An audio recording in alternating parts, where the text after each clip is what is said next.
दिफा पाकिस्तान के जिंदाबाद मूवमेंट के मरकजी general secretary, national peace alliance के सिंध के senior vice chairman, Insaf human rights के general director public relationship Asif Gulfam साहब से उनकी ऑफिस में मुलाकात हुई। मुल्की हालात और ताजिर बरादरी की मुश्किलात और उनके मसाइल और समाजी कामों के हवाले से बातचीत हुई और एक दूसरे के साथ ताउन करने पर इत्तफाक हुआ।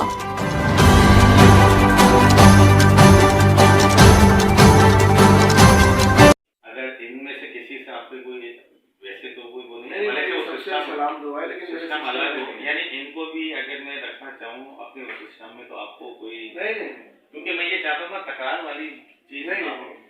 हाँ तकरार वाली ना हो। देखो उनका एक अपना सिस्टम है, वो अपना लेके चल रहे हैं, आप अपना लेके चल रहे हैं, तो बस मैं ये चाहता हूँ कि ऐसी टीम हो ना कि ऐसा ना हो कि दिल में रंजिश हो, तो ये कहीं ना कहीं क्या होता है रुकावट बनती है। हमारा तो मेन मकसद है खिदमत का, बस खिदमत करें, सब जो खिदमत करेगा वो चलेगा, जो नहीं करेगा वो